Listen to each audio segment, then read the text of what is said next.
This is Gene Adam, formerly of Iced Earth, and you're listening to Podcast of the Wicked. Hey guys, this is Podcast of the Wicked. This is Metal Rose. Labyrinth Walker. And this is Bill. This is Mel John. And we're going to talk about, right now we're going to talk about how all of us got into Iced Earth, and then we're just going to talk a little bit about how our interview went last week, so it should be fun. Bill, why don't you start? Why don't you tell us how you got into Iced Earth? Awesome. Okay, well, I'm going to try to make this as short as possible. But anyway, back in, I think it was like 2001. And I can't remember if it was before or after 9/11. But anyway, I used to get that heavy metal magazine in the mail called Metal Edge. And they used to have it was like a sister magazine called Metal Maniacs or whatever it was.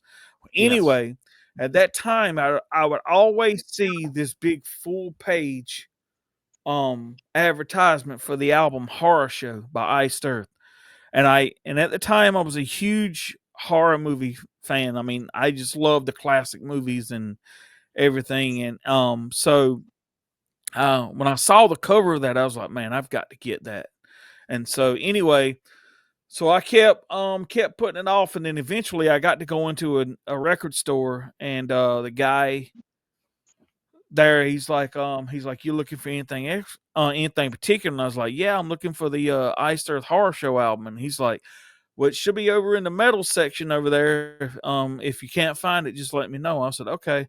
So I go over there, and they had at the time, I think they had it was like 2 or 3 copies of Horror Show. I think they had a copy of like Something Wicked, and there was like one other I think they had. Anyway, so I bought Horror Show and Something Wicked that day.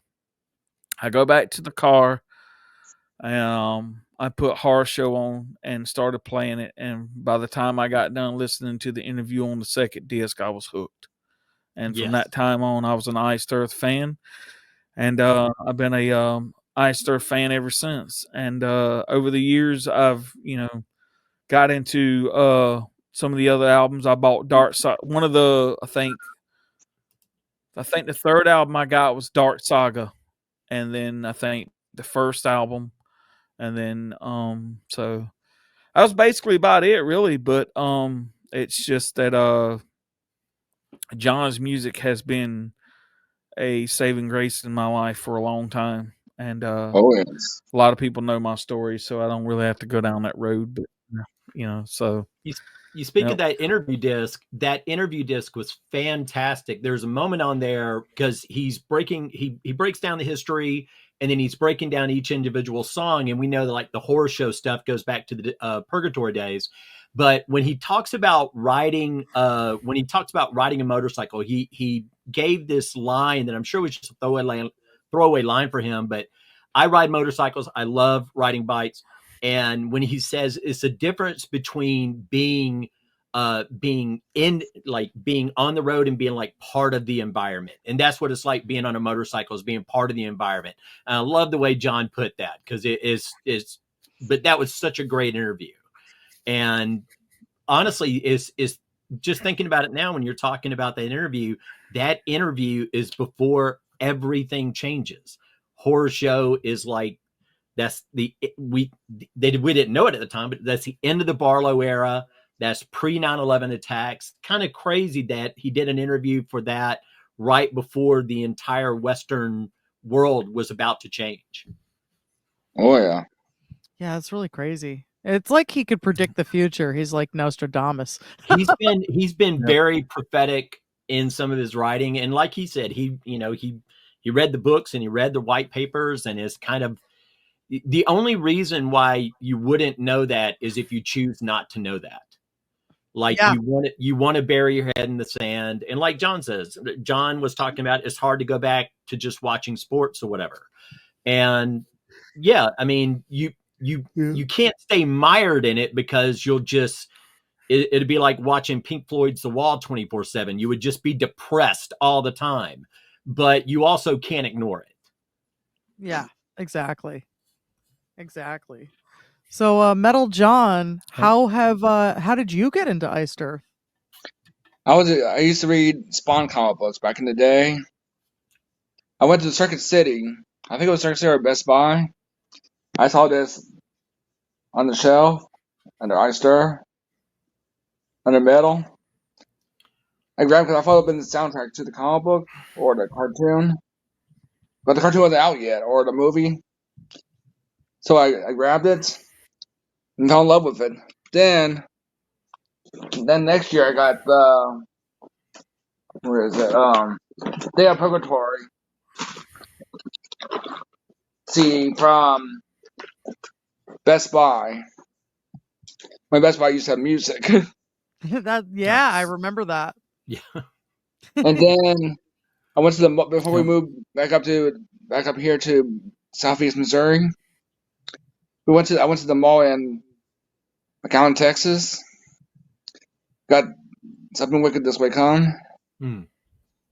And then when we got back up in here in Power Bluff, I went to Hastings and I ordered the first 3 CDs.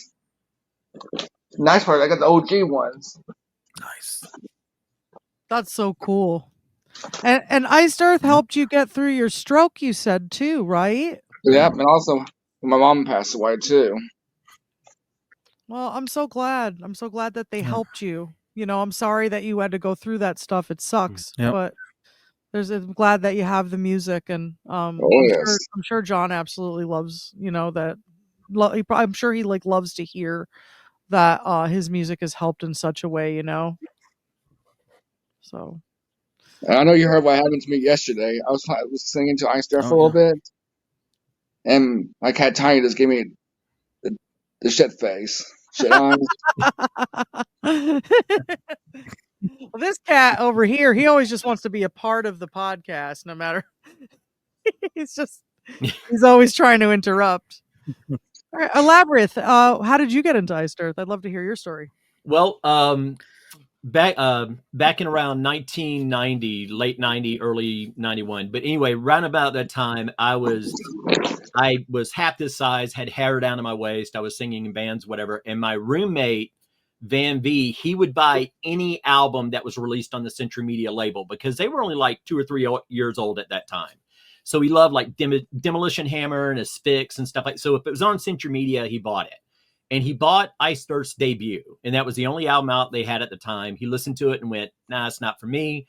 And when I was fronting bands, I can do stuff like Queensryche and things of that nature. Not great. I'm a good singer, but I'm not a great singer. And but I would sing like power metal and stuff like that. I was really into like Halloween and Fate's Warning and Queensryche and stuff. So he said, hey man, you might dig this. I listened to it and I liked it. But within a year, Night of the Storm Rider came out, different vocalist, and I was like, what the hell? I mean, I was so taken with it, and the story was fantastic. And it was just, I was really absorbed. Storm Rider, even though I heard the first album first, Storm Rider is what got me hooked.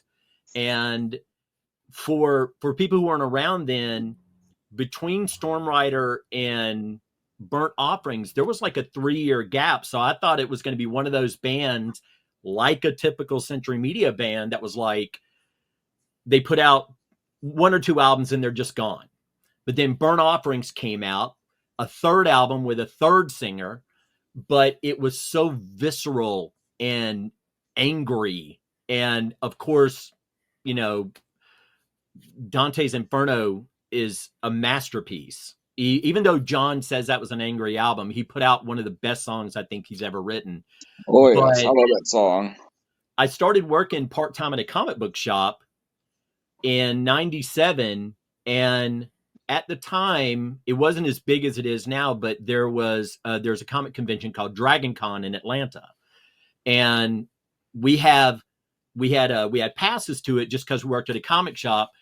And a buddy of mine went on the Friday and said, hey man, Iced Earth are there. And I was like, what the hell are they doing at Dragon Con? He said, well, the Spawn album. And I was like, oh, okay. And he said, they're really nice. They were apparently tucked over in some corner. Nobody knew who they were. And so my buddy Dave, who worked at the comic shop too, he talked to the guys at Dragon Con and talked to Iced Earth and kind of moved them in a better area. And he says, hey, you got to go and you got to meet them.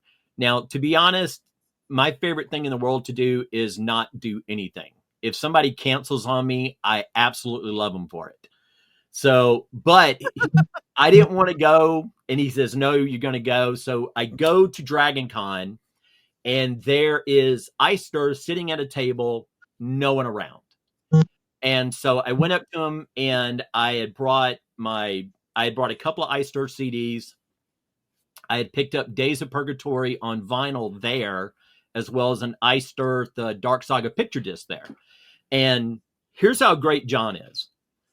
So Jon, I hand him the European import I have of the first Iced Earth album that has the angel fighting the demon, because in America it was that angel falling out of the sky. I hand him that, and he looks at Matt and goes, "Hey, this is what I was talking about." So apparently they talked about the cover, and here's what's so cool. I handed him Burnt Offerings, and he looked at it and he pulls it out to sign it, and says, "Wait a minute, this is the American one." I went, "Yeah, that was the one that is available." He takes the booklet, throws it behind him, reaches up under the table, and pulls out the European release, because that one folds out into a poster, and he goes, "This is way better." And then he signs it all, and everybody signs it, and they were just the loveliest people. And Wow. so, but I was there to meet some other people, and I kept coming back to Jon. And then that night, and because I honestly, you don't get to see, at least at that time, there was no way you were going to see Iced Earth playing a show in the United States, because they did so much just in Europe. And if they did the United States, it was like 5 or 6 shows in a weird part of the United States. But they played that night. And actually, if you go to my YouTube channel, I used to carry around a micro cassette recorder. I recorded that show because I honestly thought that would Nice. I thought that would be the only time I would ever see them.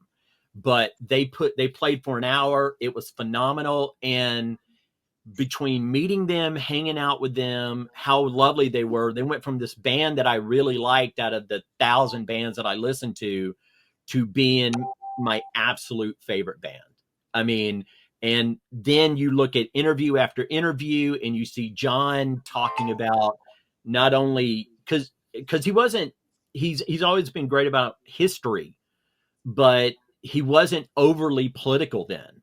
But honestly, as you go on, you can't help but if you care about this country, you can't help but become more political. You can't help but take in all that information if you care about where we're going.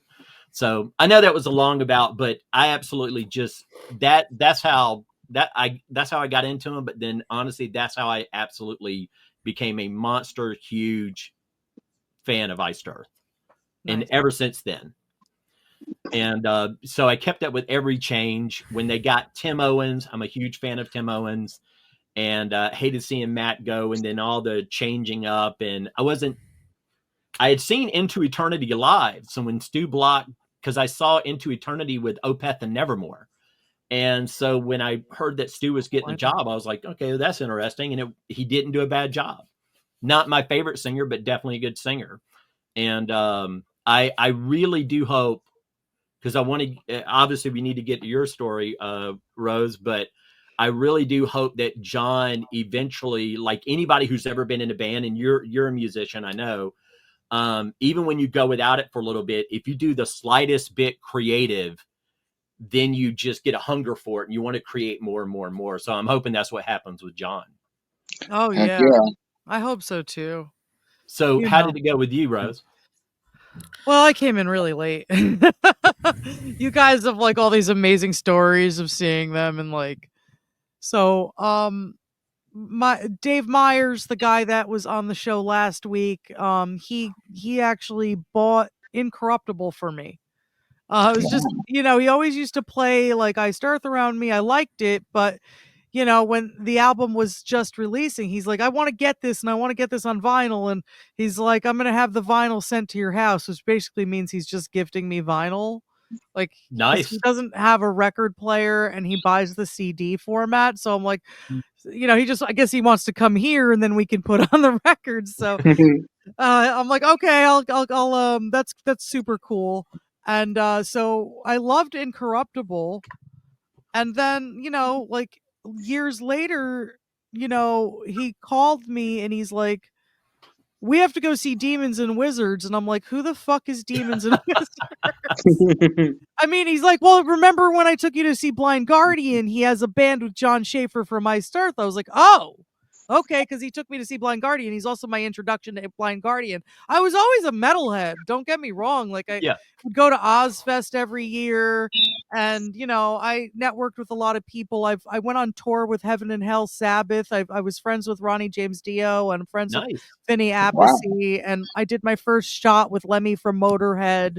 Jack Daniels. Like it's not like I hadn't been around the metal world. It's just I was sort of in like that world, and I wasn't familiar with it. But so, and I was like, fine, let's go. And he's like, yeah, they haven't been together for a really long time, so, and he said they're going to come out with an album next year and all this stuff. So we went out to see that, and then like after that, like he was like, let's buy the Schaefer Barlow project on vinyl. I think he's doing a Kickstarter, so we got involved with that.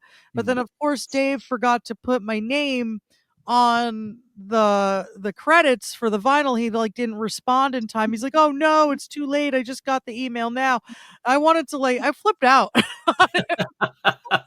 like, dude, I chipped in, and his name's in there, but there's like a little I always make a joke, there's like a tiny space. I can just write my name. I'll just write my name where the space is and pretend that Jon Schaffer handwrote it and wrote it. I'm just kidding. Yep. But I make that joke now. Just I'm in the booklets. At this point, my experiences with the whole community, I can't really be too bitter about not having my name on Schaefer Barlow project. It's fine. But at the time, I was very upset. But I became a huge Demons and Wizards fan. I really loved that stuff. And then I started really getting into the catalog, got into Demons and Wizards, like, other two albums, because the new album came out. And, literally my first experience hearing any Demons and Wizards songs was a live experience. It was a live experience. So I fell in love with them. That's incredible. I was crying by the end of that concert. Like, I'm not even kidding. Like, Dave Myers can tell you, like, it was so incredible. But anyway, I just started re-exploring. I guess I was moved by Incorruptible because I was showing it to a bunch of people, but I wasn't as moved to go back and like start really combing through the catalog. I really wasn't moved until the point where we had seen Demons and Wizards, and then we were listening to all of their albums, and I was like, yeah, let's start listening to everything. So then I started becoming a huge fan of Jon's, and then suddenly January 6th happened. Yeah. So I was like, what the hell? And the thing is, I'd also been friends with Richard Christie for a while. I've been friends with Richard Christie for a while, so I was familiar with Charred Walls of the Damned. I was always a big Ripper Owens fan. I've been on tour with Ripper Owens and the Three Tremors. Like, I've kind of been in the world for a while, but just not as involved as I've been now. So I'm kind of new to all of this, but it's been an amazing experience. I have to tell you, I'm so happy to have met so many friends. I've never met so many people that were so kind. The community is really cool. Some are a little hypersensitive and hyperreactive, I have to be honest. But that's okay, because I am too. I do like that, not only just about the Iced Earth community, but just the heavy metal community in general, where like I went and saw Blind Guardian when they were with Holy Grail, and we go into this place and I only have my friend with me, but because we're all there for the same event, it really kind of ties you together.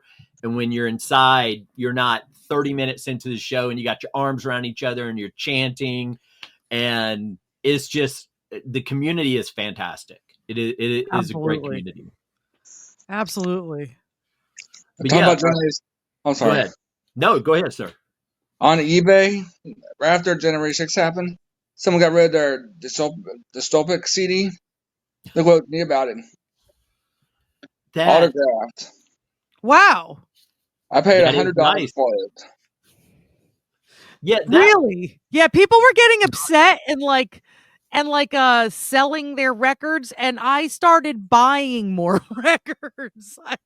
I found everything that I could on Amazon first, before it all sold out. I got Alive in Athens right away. What else did I get? Jeez. Oh, I got Days of Purgatory, and then I got the original Iced Earth album, the 30th anniversary Oh yeah, version. yeah. That's a great master. Yeah, so I got that on vinyl, and then I got Live in Ancient Curry on vinyl too. I grabbed up as much as I possibly could right after January 6th. As soon as it had to be at least maybe a week at the it had to be a week at the most that I started purchasing the rest of the stuff. Yeah, for these quote unquote fans, one, I think I actually said this in one of the videos, that if you still buy the narrative, then your programming's intact and you can't be helped. I mean, if you can't see the apps, it has nothing to do with Jon and Iced Earth at this point. It's like you have to see that was a complete farce. They already had a narrative in place, and it didn't go. They wanted it to be much worse, so they had a good narrative to go with.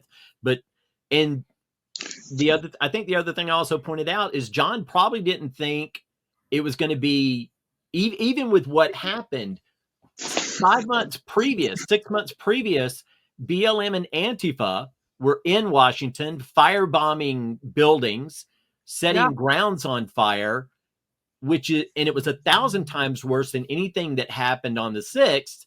But he had to be like, I'm sure his head's like, well, we didn't do anything on that, so it shouldn't be, the fallout shouldn't be bad at all. And it was all about that narrative.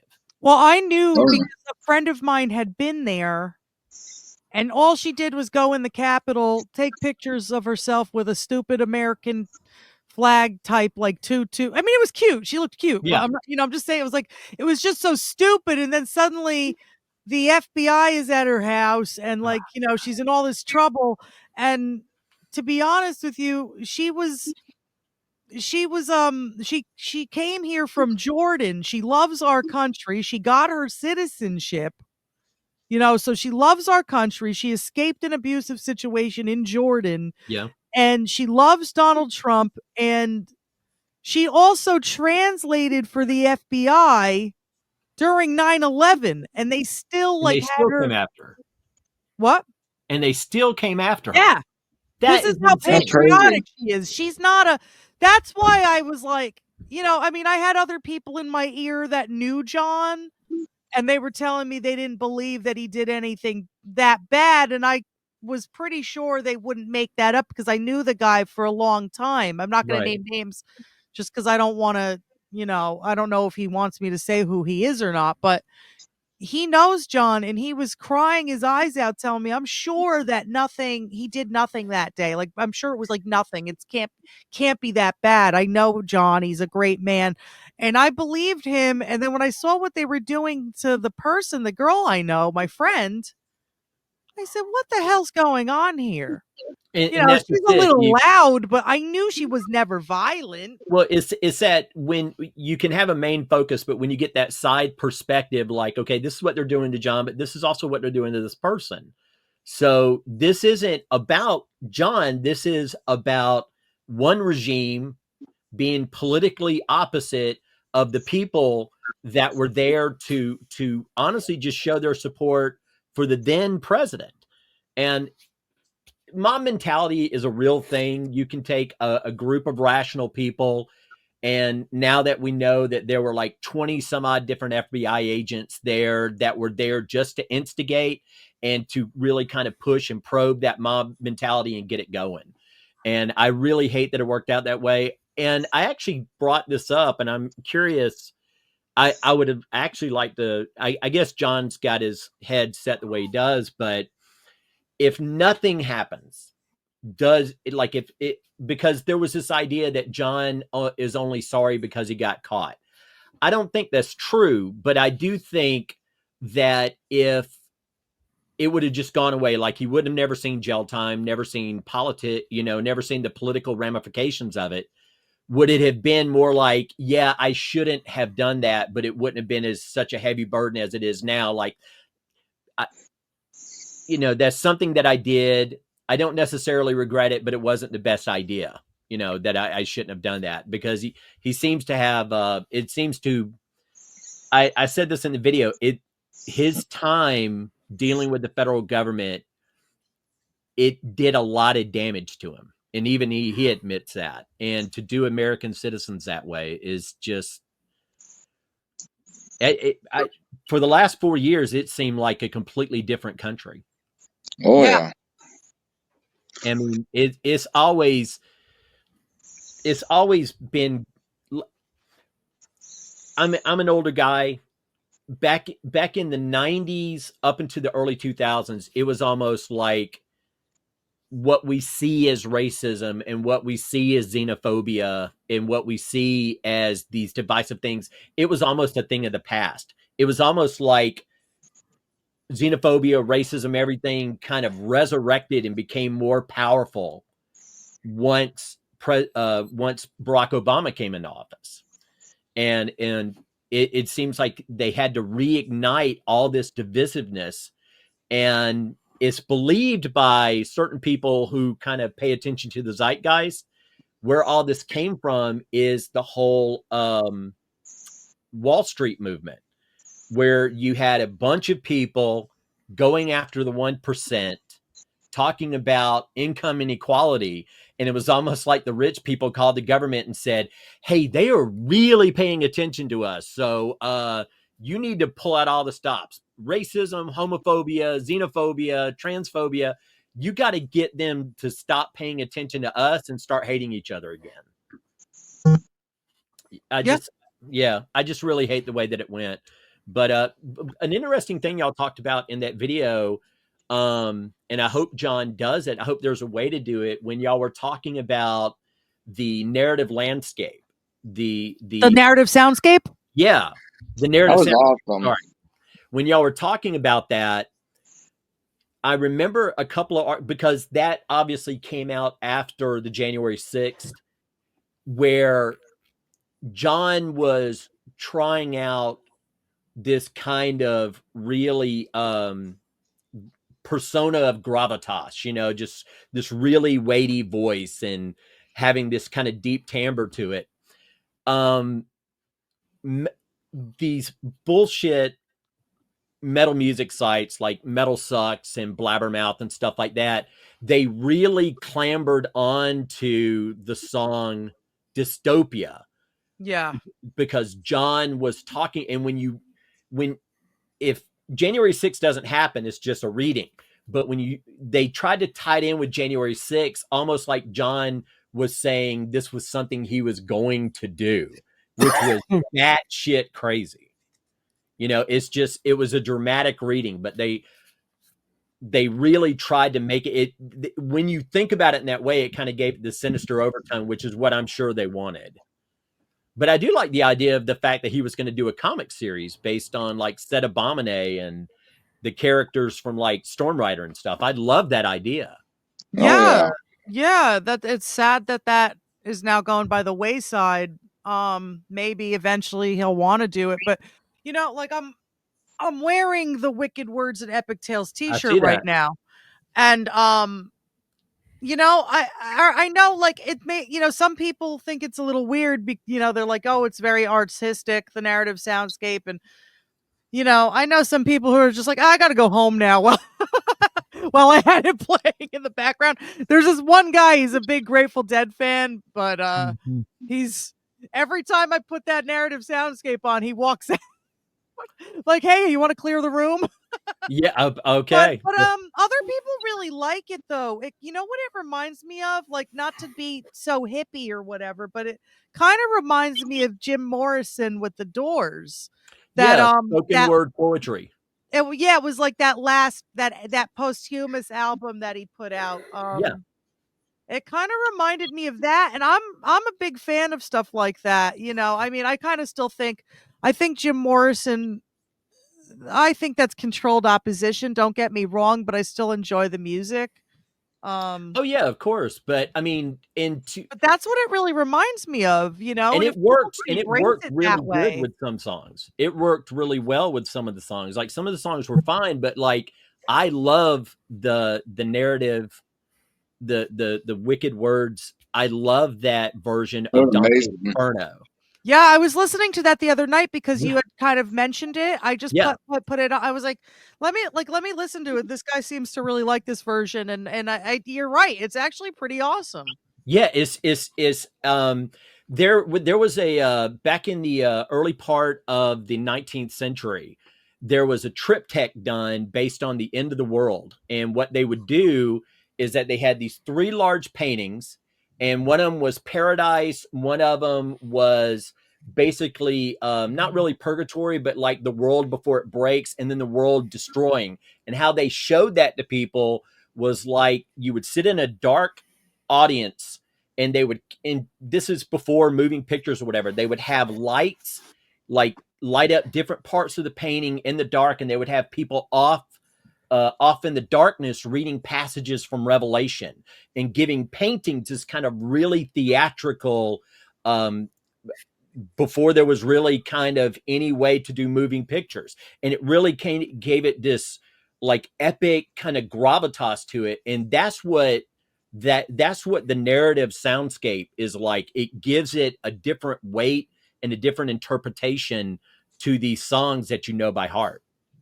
You know, the version of Democide that I was talking about on the Yeah. last, it's still not digitized. I don't know how many people have heard it, but it's on Plagues of Dystopia, that record store day I have exclusive. that. It's so good. Like that's probably, I'll say it again, that's my favorite. I hope John said that he would put it out, so hopefully he does. Well, if there's a way to do it online, I did I do audio and video transcribings for people. There's a great local record store here, Classic Audio, and I've done some stuff for them. But one of the first things I do when I get a new vinyl, I'm more of a CD guy, but I will buy stuff on vinyl. And like the 30th anniversary of the debut album and a couple of things from Iced Earth, I can pop on my turntable, run it through the computer, and make FLACs or MP3s of them and stuff. And that was one of the first things I did with Demon Side. Sweet. I actually made myself a little EP that's got the original song, the demo, and then the narrative soundscape version. Can you send me the digital version of that? I will send you the digital version without a doubt. No, I have a copy. I have this one right here. The jewel case of it. Very nice. Nice. When I was looking for my mom's CDs, I forgot she had this. Oh yeah, wow, the that's European version. Yeah, wow. I have that version. I have the one your mom had. I took- Wow, Yep. She loved Ice Stir. Yep. that's Do- amazing. She Do seems any like of you she seems guys like a lady. do any of you guys listen or check out a guy on YouTube called Razor Fist? Yes. The Rage I love Rageaholic. Razor Fist. Yeah, I want to try to have him on here. He did a great interview with Tim Owens, and Tim was talking about recording that album, and he was just like, John knows. He said doing that album, it was like a fun history class, that John knows so much, and he learned so much about American history just recording that album with John. I bought my Sweet. Gettysburg DVD from Ripper Owens. Oh, you mentioned that. You mentioned that in the last one, yeah. Yeah. Yeah, and that Gettysburg DVD is I mean, as much as I like the visualizer stuff, John being on the grounds and talking to the guy who's doing the tour and everything is fantastic. Yeah, that is really awesome. Hey, Bill, why don't you hop in? You haven't. Yeah, sorry, man. Don't mean to. I will keep going on. So please, you can tell me to be quiet. My wife has to do it all the time. It seems like he's locked up. Yeah, it looks like he froze. I could text him. Where I live, I used to play Ice Stir on my phone when I go shopping with no headphones. Mm-hmm. I ran into people that liked Ice Stir. Yeah, and that's I think I'll post this on the on your Facebook. Hey, get out of here. Go on. Imagine if he was just like permanently in that position. I know, he was just kind of sitting there, and I was like, I hope he's okay. You know? I'm sure I fell asleep at first. I didn't mean to interrupt. I'm sorry. No, it's fine. It's fine. But I'll post some pictures of him. But when I saw John back in '97, I had picked up a couple of the Purgatory shirts. The Purgatory character from Chaos Comics that Yeah. they used for the Days of Purgatory album. I picked up a couple of those, and I was wearing one and went into and I'm always surprised when somebody recognizes any band that I'm wearing anyway. I mean, it's because when I wear shirts, I don't wear metal t-shirts all that often anymore, but when I do, it's typically like Iced Earth or Testament or Dream Theater or something. And but the Iced Earth is all where somebody go, oh, Dream Theater, oh, Pink Floyd, that's cool. Whenever it's Iced Earth, it's like, yeah, Iced Earth. I always get that reaction. And it's like the people who love Iced Earth are visceral about it. They love it. Yeah. They absolutely do. A lot of times, like, it makes me laugh. A lot of people don't know who Iced Earth is around here. And like, I dress kind of eccentrically, I suppose. So I'll have like my Iced Earth like shirts on, and like I'll have like, my big flamboyant skirts and all different things going on. And like I have people go, I love your outfit. Wow. And I'm just, wow, I love your shirt. And I'm like, okay. Well, they're never boring. They're never boring. He's when John was talking about the artists that he used and doing the pencils and the colors and stuff, he always gets really good artists. I love the painting he used for Glorious Burden, but whenever they do art related to Set Abomine, it's always fun. And the last one where he's on the wheel for Incorruptible, that is a great piece of artwork. That was epic.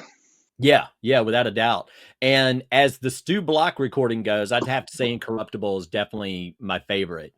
I think Stu stopped trying to do his Matt Barlow impression and actually kind of found his voice on that album. So Bill says there's something wrong with his internet. I don't know Okay. if he had to like restart it or something. I hope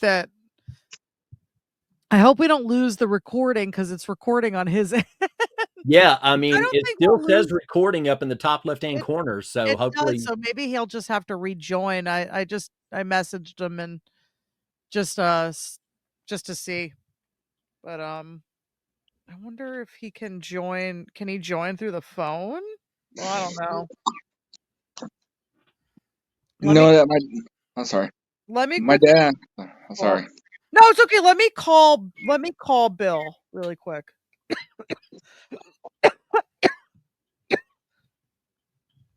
My dad is not a big metalhead. He likes Ozzy, but he's not a big fan of metal. Yeah. But I watched his interviews with Jon Schaffer from the last few weeks.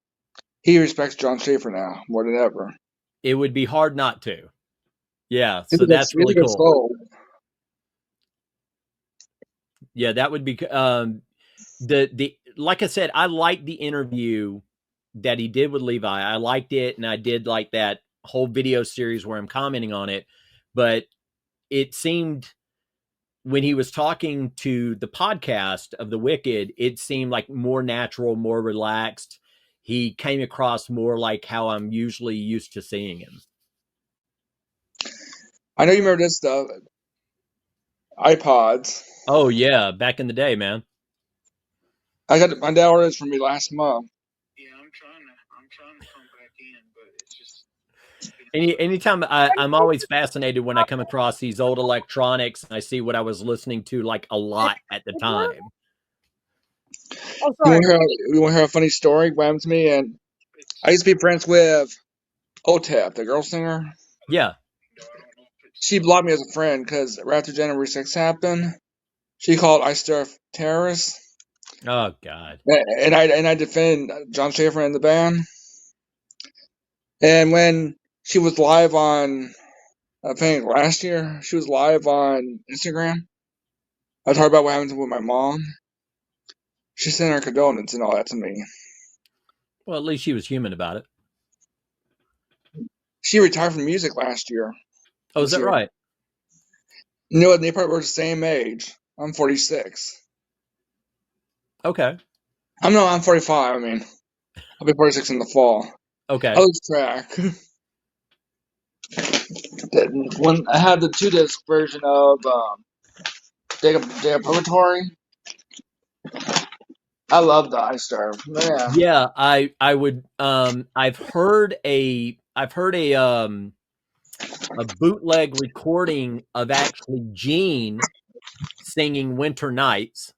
Holy shit! And yeah, you can find it on YouTube. It's a live recording, but it's actually Gene Adams back when Iced Earth had their initial lineup, and he's singing Winter Nights. I'd love to hear if they have a version of with John Greeley singing. But that song Winter Nights is just fantastic. Look here, this is I had the OG one. Yeah, that's I really like I said, I've been buying the albums as they came out because I've been a fan for so long. And when they came out with that Dark Genesis box set and I picked it up, the remix remasters, honestly, it's hard to listen to the original masters now because they're just so freaking good, especially Storm Rider. The Storm Rider remix remaster is so thick and so good. Wow. Yeah, no, that it's definitely a good box set, and the mixes are definitely a lot better. You're right. I did pick up this one weird. I picked it up. I imported it from Greece, and it was called "Enter the Realms of Purgatory." I'm sure y'all have heard of that. I heard about that one. Yeah, so it is. I had posted it. I had posted it to a couple of the Iced Earth groups, and Gene actually the one. I think Gene came in, and I forget who else, but they were like, those two songs that claim to be Purgatory songs aren't Purgatory songs, but I don't know what they are. And I was like, oh, okay. And because, that's the thing when you listen to like Purgatory and you listen to Iced Earth or whatever, John has written multiple songs with the same titles because there's two versions of Burning Oasis. There's two versions of Dracula. So when I saw a title, but I heard a different song, I was like, oh, this is probably just an earlier incarnation. But I can't imagine how much material he has in the vault. Yeah. I'm sure he has a lot. Yeah, nice. You got that CD too. You're prepared today, John. You're like me. Usually, usually I have all my stuff to present. You're our Iced Earth model today, John. What I am curious about, and maybe you guys know this, so he had the contract with Century Media, had the contract with SPV Steamhammer out of Germany, but we've been seeing these releases like the I Walk Among You and what was the other one? Hell Rider, where they like I Walk Among You is now I Walk Alone. And they have the Hell Rider, but these kind of Roar Rock of Angel releases. Do you know anything if John has anything to do with that, or who's in control of that? You mean when it comes to the re-releases? Well, Hell Rider and I Walk Among You, those were originally the I Walk Alone was I Walk Among You. Yes. And Hell Rider was actually the Something Wicked re-recording, the Something Wicked trilogy by Ripper. Yeah. So, but I noticed that they came out through a label called Roar Rock of Angels, and they do these kind of weird recordings. I'd be curious to find out, like, because I thought maybe they were going to be the house that started putting out Iced Earth stuff again, like that was going to be Iced Earth's new home. Well, maybe, so I don't fully really know.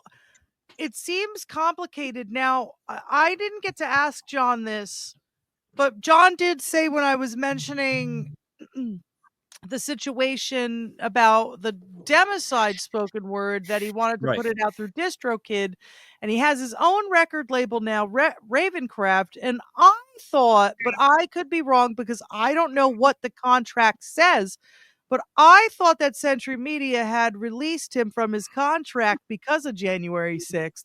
But I also heard him say, but I don't know if or they just took him off the roster because of January 6th. I don't know the legalities.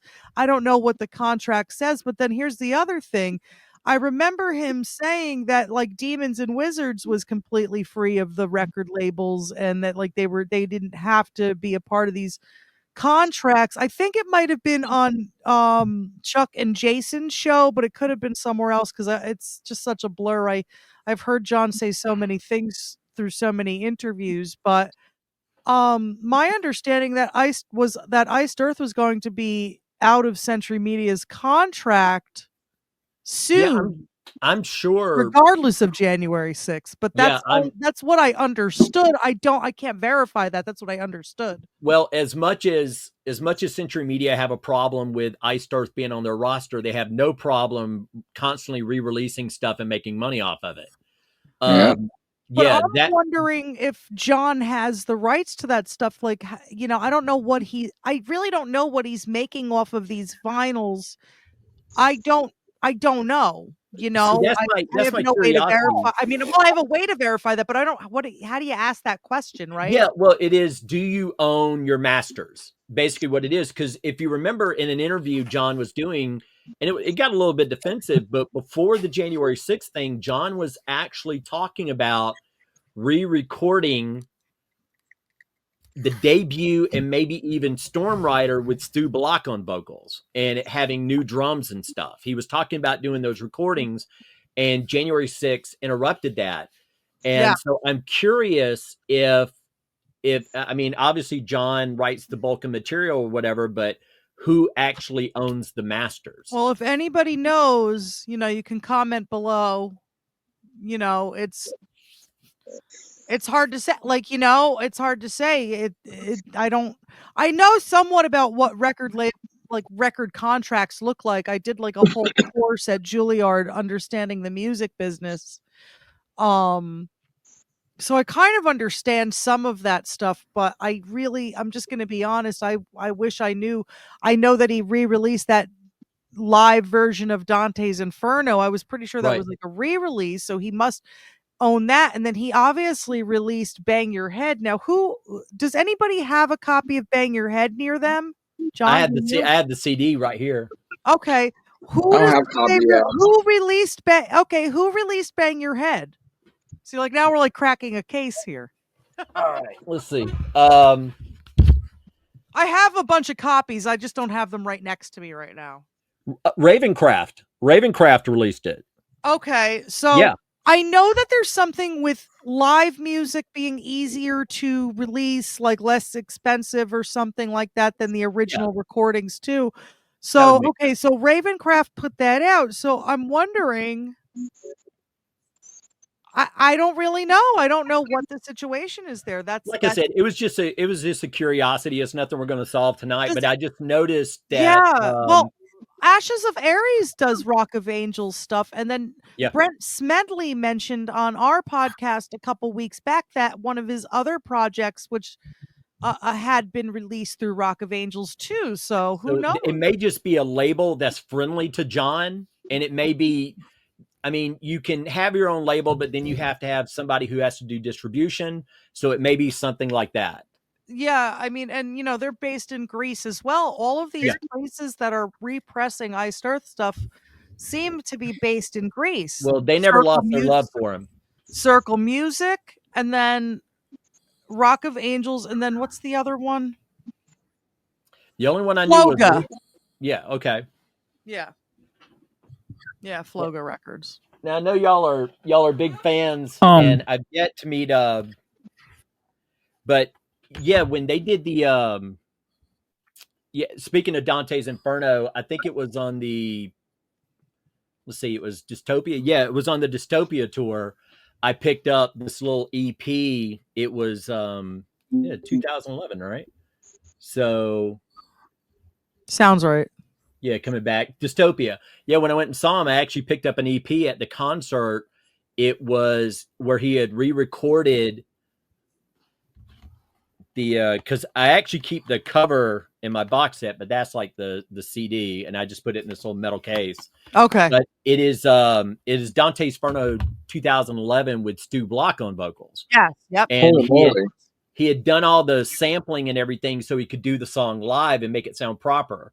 And it does sound fantastic. Yeah, live. it is pretty cool. Jon, if you never heard it, Jon re-released it. It's right on the Iced Earth's YouTube page. Well, I like the fact that you guys, because when did you actually start this podcast of the Wicked? Oh God, what was it? What, about a month or so ago? Maybe 2 months ago or something. Is that right? I'll look and see what our first episode is. It's been more than a month. But it's just nice that We started Well, yeah, 5 but months ago. We and started 5 months ago, but we're 5 months only ago. on episode 11. Okay. really, Yeah. okay, dang, Yeah, has it because really been I that actually, long? I like I said, I Oh my hadn't God. really checked it out before now, and when I saw that y'all had John on, so I clued it. I watched that one, and then Rose and I talked a couple of times, and so I was like, well, I need to have an idea, like, do they just talk about Iced Earth, or is it just political or whatever? But y'all are huge fans of it, and that's fantastic. Yeah, Yeah, thank you. Yeah. Thank yeah, you. of course. I mean, trust me, my Well, wife does not listen to Iced Earth, and she probably knows every lyric. She's a very well, gracious, I'm patient going. woman. God, Bill. Go ahead, Bill. I'm gonna Sorry. come out on the limb here. No, you're good. Sorry about that. I'm gonna come out on the limb here, and I'm just gonna say, one of the reasons why I started this podcast, or even where I actually even had the idea for this podcast was when John, got arrested and everything after January 6th. I kind of felt like a lot of people had abandoned John and like left him for dead, and everybody wanted to jump on this Jon Schaffer hate train. Mm-hmm. And I just kind of felt like, man, that's not fair, and there's people out there that still love John and want to talk about Iced Earth, want to see stuff about Iced Earth. And no offense to anybody, and I want these guys to take this to anything demeaning, because I'm friends with Chuck and everything.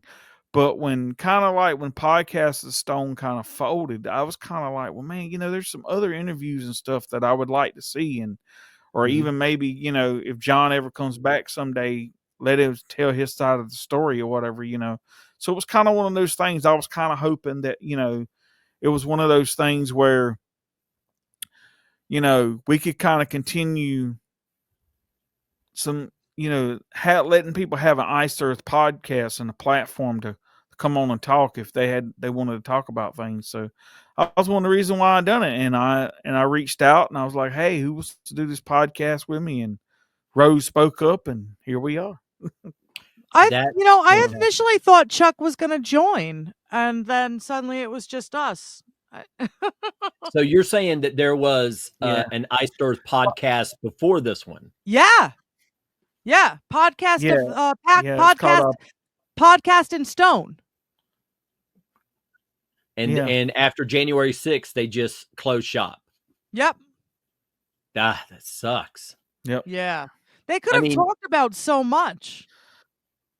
that's really disappointing. And I don't know. I have a big thing about loyalty, and that honestly, you can hear it. I get really visceral and vitriolic when I talk about Stu Block in that video. I think he's a rat scumbag, and I feel that way. And really more about Stu is, like Luke and the other guys, they left quietly. They left quietly. But my problem with Stu is the fact that he was tweeting about it in such a positive way. He was challenged on it and stood behind John. So he was all on board until the narrative changed with the media. Yep. And then he kicked John to the curb. So that's my problem. Is Yeah. not the fact that, like, hey, we knew John felt this way, but this is a little bit too far, and you quietly step away. It's when you show support, and then when there's the slightest bit of pushback, you kick your friend to the curb. That's why I think he's a scumbag. I mean, I don't think he's a scumbag, but I did not like that he was pro and then not for, like, standing by his side. I didn't like that. I mean, I like Stu. I think he's a sweet guy, but I do think when push came to shove that he should have just said nothing. Like, why say, oh, this is Sure. history in the making, and then suddenly be like, oh no, I can't condone this. Like, you clearly were okay with it, and now you can't stand by it for some reason. And really, I mean, like, I know he's doing stuff, with Annihilator now, I think, right? Like, he's still Yeah, doing he's stuff. working with because they're both Canadians. He's working with Jeff with Annihilator, and they did Metal 2, that album. And Okay, I have to but listen to it. but when I'm never going to listen to anything that little cosplayer of Sons of Anarchy sings on. I couldn't care less. But when he started working with Jeff, and Jeff, Annihilator is one of those bands I got into on album 1. I mean, it was 1989. I love thrash metal. I picked up because it was on Road Racer, and Road Racer then had a very, very good reputation. And I love Annihilator, but when Jeff started working with Stu, myself and a handful of other people were going to Jeff's page, and it's like, why are you working with this rat bastard? I mean, you can't be trusted. He has no loyalty. And granted, it doesn't change his talent, but to be fair, when Stu was in Into Eternity, he had clean vocals and he had death metal vocals. That's it. The whole reason he found his mid-range and the voice that he uses now is because of the work that Jon put into him. And again, he just kicked him to the curb. I do think he should have just waited and saw how things played out and said nothing. Sure. I don't know why I'll never understand that. I still bought his poster after all of that went down. I still support Stu, and I'd love to have him here on the podcast. Really? I mean, you I should. would. You should. I would. That was me being an ass. Sorry. No, it's okay. I just wish that he had. You should hear It his side. doesn't seem fair to Jon, and I mean, it'll be a while until I ever ask him, but because I think, I don't know. I just think that it was wrong what he did to Jon. I don't know how everybody else feels. I'm not as impassioned with the anger as everybody else, although I did find your video to be pretty. Yeah, I well, mean, it was listen, you're impassioned and you're entitled to that. And I don't disagree with you. Like, it's exactly what you're saying. It's like, don't cheer it on and then back out. and again, that was my That's a big problem. That's a big problem. Yeah. That's a big problem for me too. I agree with you. Again, I like his that loses us, Stu, on the show, then that's fine, because I still feel he should have just said nothing. And granted, you're right. You should definitely hear what anybody has to say about anything. I mean, that's why I feel completely that's why I completely can feel opposite when it comes to Brett Smedley, because that guy, he's stuck with Jon, supported Jon, didn't back down, and on top of that, it's just a phenomenal drummer. But Brent's a good guy. He is a good guy, and I met him once, and he was lovely. He's a lovely individual. So Jake, I think, called Jon during the podcast. So Jake must, I'm only analyzing this, but he called Jon while we were filming. So I guess he's still talking to Jake. And Luke, but he actually teaches my bass player how to play all the Iced Earth songs. Oh, so nice. He does lessons with him every week and writes the tabs. And he wears Iced Earth t-shirts like all the time. So Yeah, I don't. Those guys, they're young men. Stu was a little bit older too, and cheering it on, where they were not. And there were guys who said that with what Jon did, he really didn't check with the band, and nor should he have to. But when they saw what happened, they stepped out quietly, and they had every right to. And I don't fault them. Again, my whole problem with Stu was just the support, and then pulling the support, and then honestly, like I said, he said he fucked up real bad and whatever, and it's like, this, this man, he did not mess up. If anything, and Jon admits this, he should have seen the obvious trap that the government was setting for those people. Yeah. And it's very easy to see in hindsight, but I hate that happened. I really do. You know, a lot of people went there on January 6th. They did. You know what? Like, a lot of people thought it was the day. It was the Revolution Day. That's a lot of people did think that it was time. So I don't fault John. You know, I think a lot of smart people got duped that day. I really do. Smart people do unsmart things every day. That we're human. That's the way it is. Yeah. So, do you want to add anything to this, Bill? Well, it's like this, and I agree with one thing that John said. John was like, "Well, you know who I am." You know, that's like me, and I tell everybody, you know, that's just like my friends. If I go somewhere and I do something and they look surprised, I'm like, "Well, why are you surprised? You know who I am. You know who you're hanging out with. I'm the same person 24/7, 7 days a week, 365 days a year." That's like I tell people when I talk to them and they ask me a question. I said, "You sure you want me to answer that?" I said, "Because I'm not going to sugarcoat anything for you." You know what I'm saying? I mean, I'm like that all the time, whether it's politics, whether it's religion, whether it's, you know, if you ask me a question about just about anything, I'm gonna be like, "Okay, I'm gonna answer your question, but it might not be the answer that you want. You sure you want that?" Yeah. And that's the way it should be. That's who I am. And I was I have some of the best friends in the world, but for a long time I was that guy that when they would go somewhere and they would say that I was coming, they were like, "Hey, look, he never means to offend anybody, but you're going to get offended. And he's not trying to piss you off, but if you ask him a question, he's going to give you an answer. So the best thing to do is not talk about anything that you care about." Because like they say you shouldn't talk about politics and religion. I say you can talk about whatever you want, but you have to be open to other people's perspective. And if you get offended, understand that you choose to be offended. You're not just you don't just get to be offended. You have to want to be offended. Yeah. And I'm not going to get offended by words and ideas. Words and ideas is how the good stuff rises to the top and the bad stuff falls by the wayside. And so I love an exchange of ideas. I love having those. I used to debate for this local chapter of the Free Thought Association. Trust me, there's no more closed-minded people than a group of atheists. But I used to debate with those people, and I'd go, and it was just the best thing about debates is exchanging ideas and not only seeing another person's perspective, but understanding why they feel that way. That's the better part of it.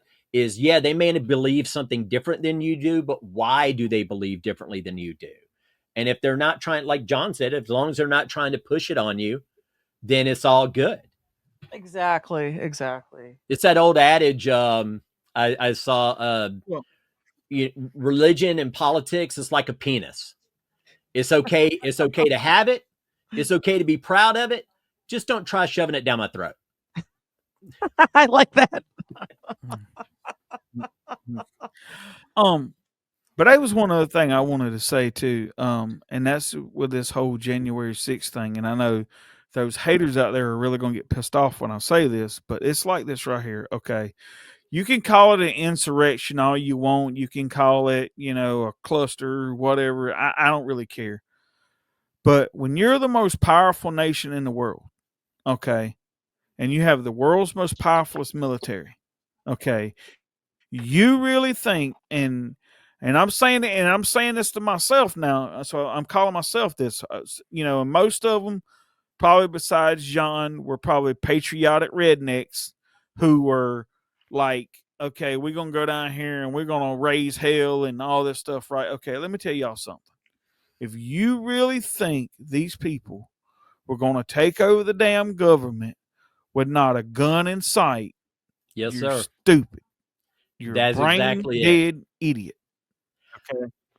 And for those people out there who want to believe the narrative, No, go ahead. That's just like Oh, keep going. Charlottesville, right? If you watch Charlottesville, if you go on YouTube, okay, and you watch a lot of footage from that event, you'll see what Donald Trump was talking about when he said there were good people on both sides. Yeah, I've because had to argue that. if you watch the videos, the white supremacists, neo-Nazis, whatever the hell it is you want to call them or whatever, didn't show up till like that night. Okay. That whole protest, 90% of it was during the day, and it was just people standing out there saying, okay, look, we don't want our statues taken down. That's it. That's all it was. That would be like me standing out here saying, hey, you know, don't kill the whales. You know what I'm saying? I mean, it's the same thing. Okay. And here you are. So, okay, a bunch of people showed up with torches and shit. Hell, maybe they were having a kiki party or something. I mean, how can you call them Nazis? You know what I'm saying? Yeah, you don't know. Seriously. You don't know. Yeah. Now, I'm very lucky. I live in the great state of idiotic. Alabama. We don't have to worry about that shit. Yeah. And New Jersey, that's something we have.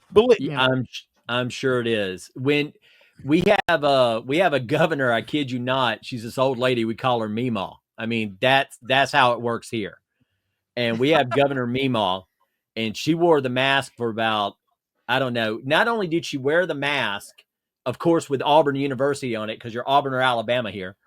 Not only did she wear the mask, and she did the mandate thing for like a couple of months, but she figured out that it was all bullshit, and our governor came and apologized to us for putting us under that scrutiny, which was lovely. Wow. And, but that's just it. The narrative, but even when those narratives are debunked, like you talked about Charlottesville, you had Kamala Harris on stage still telling that lie. And you're to the point of an unarmed insurrection. The reason why the United States was not invaded by Japan in World War II is the fact that they said there is a gun in a hand in every blade of grass. They knew that even then, back in the 40s, that it was going to be a dangerous place to have a ground war on, much less now. I mean, my God. But again, if you want to believe that narrative, you're going to believe that narrative. That's just the way it works. These people, and especially in the metal community, I have never seen a bigger group of people wanting to be told what to do by the government. Oh, yeah. So much for rock and roll rebellion. Yeah. Well, here's the funny, speaking on that, what you were just saying, right, about that. A lot of people don't know this, but that movie Red Dawn, that was Japanese original plan. And like you said, they said behind every blade of grass, blade of grass is someone with a gun-toting American. So we're not, we're not even going to stand a chance. So what was the next thing you do? Take out one of their military defenses, bomb Pearl Harbor. Right. You know what I'm saying? And that's a whole other. They knew better. They knew better. Right. It doesn't make sense to have a ground war with a populace that's armed. And but to your point, an unarmed insurrection. I mean, 100 years from now, when that's looked on as a historical event, people are going to laugh their ass off. I mean, it really is insane. And I remember a friend of mine, on the more liberal side, was like, oh, I know that, Jon Schaffer means a lot to you, but what he did is like so bad. And I go, well, what did he do? And of course they can't explain it. Right. And what did he do? And are you good with the Summer of Love?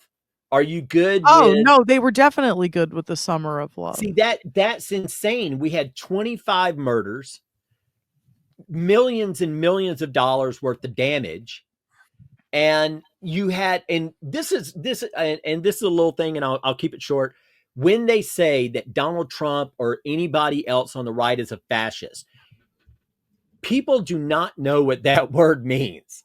It's insane to me. Fascism is simply when corporations and the government and the media work in lockstep to push the same narrative. Now, if that's the meaning of it, who are the real fascists? Yep. Yeah, exactly.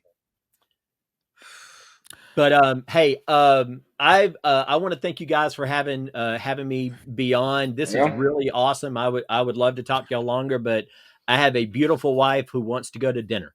So Okay. Well, it was Yeah, great having dude. you on, and Awesome. thank you for the great conversation, Hey. dude. thank Hey, you so much.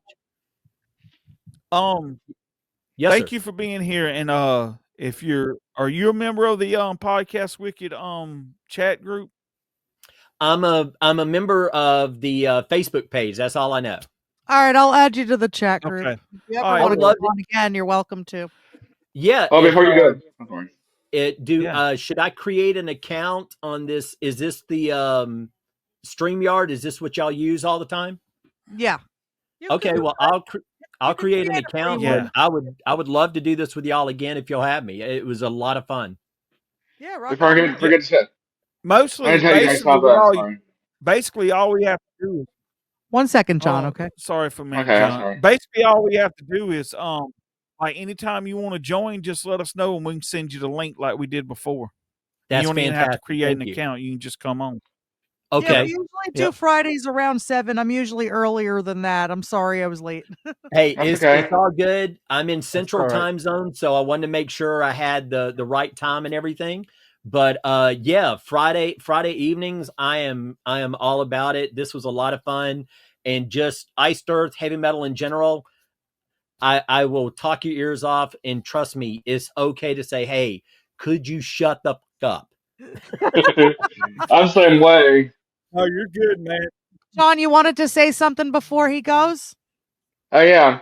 Tonight we were supposed to do that radio with me and November. We were supposed to do that Jon Schaffer radio on Twitch. It was been postponed to next week, Thursday. Okay. Okay, Next Thursday. Okay, rock on, man. very cool. Well, thank you guys. Have a good day. Yep. You too. Yeah, Thank dude. you. All right. Later. You'll like what I'm going to do a lot of deep cuts on my side. Oh, yeah, Yeah. that'll be great. I'm looking forward to it. Send me the link when you Nice. do it, and I'll put it on. Even if I'm working, I can put it on. You know what? I know I'm going to pick for one thing. Off this Joe Pick CD, he did a song about one of my favorite movies, Starlight Green. Yeah, and I made a separate chat for different music stuff, and now we have the podcast of the Wicked chat for just us, Oh yeah. you Yeah. know. Also, if you want to do it, if you want to do what I did, if you're on our group, on my group, there's an option you actually make a chat room out of it too. Yep, Yeah. we sure can. Nice. So, Well, I just want to say, sorry earlier about all that. I don't know what in the world happened, but it's okay. I'm used my to it. internet sucks sometimes. It really does. The weather's unpredictable right now, even over by me. Like I had lost my internet right before we came on, and then I lost some power too, and now it's back. So it's like Yeah. that's just life, something. Yeah. Something that just We're, happened. we're talking about Yeah. we're talking about 2 Block earlier. Yeah. Yes. Annihilator. Jeff Waters moved to UK now. Oh, okay. Listen, I don't know if he. I like Stu Block. I really do. I Me have too. I have a picture of myself with his poster. I have respect for the guy. That's just the one thing I wish he didn't do, and I think that's okay. It doesn't make me, our friend Labyrinth, has very strong feelings about it, and I'm cool with that. And I do agree with him to an extent. I really do, but I'm just not angry. I'm just not mad about it. I'm just disappointed. You know. Look what Um. happened. How do you feel about it, Bill?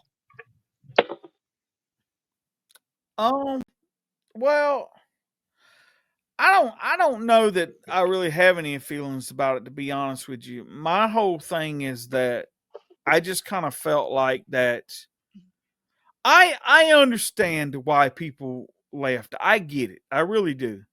Because no matter how you want to look at it, this whole Jan 6 thing put a lot of pressure on a lot of people. Okay. And it was made out to be some big thing that wasn't what it was. But Yeah. I will say this. I kind of felt like that instead of just saying anything at all, just been like, hey, look, we're not going to say anything. We're just going to back away. When Jon makes a statement, we'll make a statement and whatever. And, you know, I mean, here's the thing. They could have stayed in the band and went on and done their own things, like all their other side projects and stuff. And, you know, when Jon got out or whatever, if they all wanted to got together and had a band meeting and been like, look, you know, this is whatever, I'm sorry, you know, blah, blah, blah, all this. And, you know, if they wanted to stay together, fine. If they didn't want to stay together, you know, everybody put out a statement and that was it. I just kind of felt like that, you know, it's kind of like that. It's kind of like that. I don't want to use this language, but it was kind of like that saying that Jon used to have on one of his things. So like, fuck posers. You know what I'm saying? It's like, are you really who you say you are, or are you just somebody that you're not? And my whole thing is like Jon said, he's like, you know who I am. You know what I'm saying?